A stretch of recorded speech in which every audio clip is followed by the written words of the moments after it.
மாற்கு நற்செய்தி அதிகாரம் 15. இயேசுவை பிலாத்திடம் கொண்டு செல்லுதல். பொழுது விடிந்ததும் மூப்பரோடும் மறைநூல் அறிஞரோடும் தலைமை சங்கத்தார் அனைவரோடும் தலைமை குருக்கள் ஆலோசனை செய்து இயேசுவை கட்டி இழுத்து சென்று பிலாத்திடம் ஒப்புவித்தனர். பிலாத்து அவரை நோக்கி, நீ யூதரின் அரசனா என்று கேட்க, அவர் அவ்வாறு நீர் சொல்கிறீர் என பதிலளித்தார். தலைமை குருக்கள் அவர் மீது பல குற்றங்களை சுமத்தினார்கள். மீண்டும் பிலாத்து, நீ பதில் ஒன்றும் சொல்ல மாட்டாயா?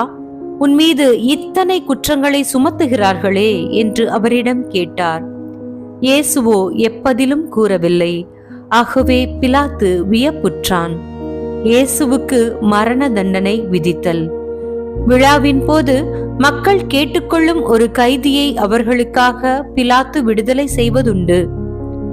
பரபா என்னும் கைதி ஒருவன் இருந்தான்.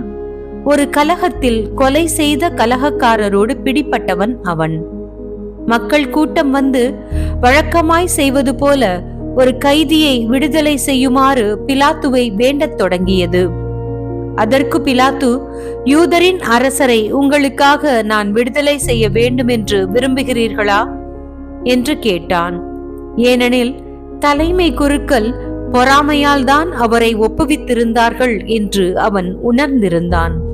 ஆனால் தலைமை குருக்கள் தங்களுக்கு பரபாவையே அவன் விடுதலை செய்ய வேண்டும் என கேட்குமாறு கூட்டத்தினரை தூண்டிவிட்டார்கள். பிலாத்து மீண்டும் அவர்களை பார்த்து, அப்படியானால் நீங்கள் யூதரின் அரசர் என்று குறிப்பிடும் இவனை நான் என்ன செய்ய வேண்டும் என்று கேட்டான். அவர்கள், அவனை சிலுவையில் அறையும் என்று மீண்டும் கத்தினார்கள். அதற்கு பிலாத்து, இவன் செய்த குற்றம் என்ன என்று கேட்க, அவர்கள், அவனை சிலுவையில் அறையும் என்று இன்னும் உரக்க கத்தினார்கள். ஆகவே பிலாத்து கூட்டத்தினரின் விருப்பத்தை நிறைவேற்றும் வண்ணம் பரபாவை விடுதலை செய்து இயேசுவை கசையால் அடித்து சிலுவையில் அறையுமாறு ஒப்புவித்தான். படை வீரர்கள் இயேசுவை ஏளனம் செய்தல்.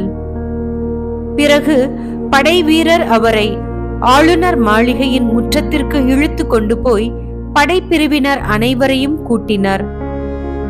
அவருக்கு செந்நிற ஆடையை உடுத்தினர். ஒரு முள்முடி பின்னி அவருக்கு சூட்டி, யூதரின் அரசரே வாழ்க என்று அவரை வாழ்த்தத் தொடங்கினர். மேலும் கோலால் அவர் தலையில் அடித்து அவர் மீது துப்பி முழந்தாள் படியிட்டு அவரை வணங்கினர். அவரை ஏளனம் செய்த பின் செந்நிற ஆடையை கழற்றிவிட்டு அவருடைய ஆடைகளை அணிவித்து அவரை சிலுவையில் அறைவதற்காக வெளியே கூட்டி சென்றனர். இயேசுவை சிலுவையில் அறைதல். அப்பொழுது அலெக்சாந்தர் ரூபு ஆகியோரின் தந்தையான சீரேன் ஊரைச் சேர்ந்த சீமோன் என்பவர் வயல்வெளிகளிலிருந்து வந்து கொண்டிருந்தார். படை வீரர்கள் இயேசுவின் சிலுவையை சுமக்கும்படி அவரை கட்டாயப்படுத்தினார்கள். அவர்கள் மண்டை ஓட்டு இடம் என பொருள்படும் கொல்கோதாவுக்கு இயேசுவை கொண்டு சென்றார்கள். அங்கே அவருக்கு வெள்ளை போளம் கலந்த திராட்சை ரசத்தை குடிக்க கொடுத்தார்கள். ஆனால் அவர் அதை பெற்றுக்கொள்ளவில்லை. பிறகு அவர்கள் அவரை சிலுவையில் அறைந்தார்கள். குலுக்கல் முறையில் யாருக்கு எது என்று பார்த்து அவருடைய ஆடைகளை தங்களுக்குள் பங்கிட்டு கொண்டார்கள். அவரை சிலுவையில் அறைந்தபோது காலை 9 மணி. அவரது மரண தண்டனைக்கான காரணத்தை அறிவிக்க யூதரின் அரசன் என்று அவர்கள் எழுதி வைத்தார்கள். அவருடைய வலப்புறம் ஒருவனும் இடப்புறம் ஒருவனுமாக 2 கள்வர்களை அவருடன் சிலுவைகளில் அறைந்தார்கள். அவ்வழியே சென்றவர்கள் தங்கள் தலைகளை அசைத்து, ஆகா, திருக்கோவிலை இடித்து 3 நாளில் கட்டி எழுப்புகிறவனே, சிலுவையிலிருந்து இறங்கி உன்னையே விடுவித்துக்கொள் என்று அவரை பழித்துரைத்தார்கள். அவ்வாறே தலைமை குருக்கள் மறைநூல் அறிஞர்களுடன் சேர்ந்து அவரை ஏளனம் செய்து, பிறரை விடுவித்தான், தன்னையே விடுவிக்க முடியவில்லை என்று தங்களிடையே பேசிக் கொண்டார்கள். அவர்கள், இஸ்ரவேலின் அரசனாகிய மெசியா இப்போது சிலுவையிலிருந்து இறங்கி வரட்டும், அப்போது நாங்கள் கண்டு நம்புவோம் என்றார்கள். அவரோடு சிலுவையில் அறையப்பட்டிருந்தவர்களும் அவரை இகழ்ந்தார்கள். இயேசு உயிர் விடுதல். நண்பகல் வந்த பொழுது நாடெங்கும் இருள் உண்டாயிற்று. பிற்பகல் 3 மணி வரை அது நீடித்தது.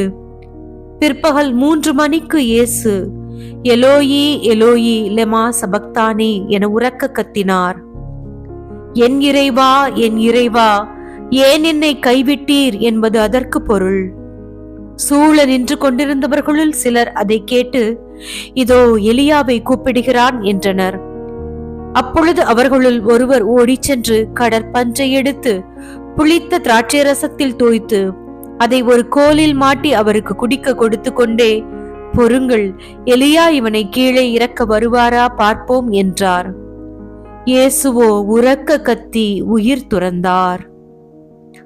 அப்பொழுது திருக்கோவிலின் திரை மேலிருந்து கீழ்வரை 2ஆக கிழிந்தது. அவருக்கு எதிரே நின்று கொண்டிருந்த நூற்றுவர் தலைவர் அவர் இவ்வாறு உயிர் துறந்ததை கண்டு, இம்மனிதர் உண்மையாகவே இறைமகன் என்றார். பெண்கள் சிலரும் தொலையில் நின்று உற்று நோக்கிக் கொண்டிருந்தனர். அவர்களுள் மகதலா மரியாவும், சின்ன யாக்கோப்பு, மோசே ஆகியோரின் தாயாகிய மரியாவும், சலோமி என்பவரும் இருந்தனர். இயேசு கலிலேயாவில் இருந்தபோது அவர்கள் அவரை பின்பற்றி அவருக்கு பணிவிடை செய்து வந்தார்கள். அவருடன் எருசலேமுக்கு வந்திருந்த வேறு பல பெண்களும் அங்கே இருந்தார்கள். இயேசுவின் அடக்கம். இதற்குள் மாலை வேலையாகிவிட்டது. அன்று ஓய்வு நாளுக்கு முந்தைய ஆயத்த நாளாக இருந்தபடியால் அரிமத்தியா ஊரை சேர்ந்த யோசேப்பு என்பவர் துணிவுடன் பிலாத்திடம் போய் இயேசுவின் உடலை கேட்டார். அவர் மதிப்புக்குரிய தலைமைச் சங்க உறுப்பினர். அவரும் இறையாட்சியின் வருகைக்காக காத்திருந்தவர். ஏற்கனவே இயேசு இறந்து விட்டதை குறித்து பிலாத்து வியப்படைந்து நூற்றுவர் தலைவரை அழைத்து, அவன் இதற்குள் இறந்து விட்டானா என்று கேட்டான். நூற்றுவர் தலைவர்களிடமிருந்து கேட்டு அறிந்ததும் உடலை அவன் யோசேப்பிடம் அளித்தான். யோசேப்பு மெல்லிய துணி ஒன்றை வாங்கி வந்து இயேசுவின் உடலை இறக்கி துணியால் சுற்றி பாறையில் வெட்டப்பட்டிருந்த கல்லறையில் கொண்டு வைத்தார். அதன் வாயிலில் ஒரு கல்லை உருட்டி வைத்தார். அவரை எங்கே வைத்தனர் என்பதை மகதலா மரியாவும் யோசேப்பின் தாய் மரியாவும் உற்று பார்த்து கொண்டிருந்தனர்.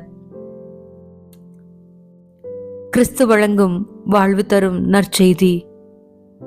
கிறிஸ்துவே, உமக்கு புகழ்.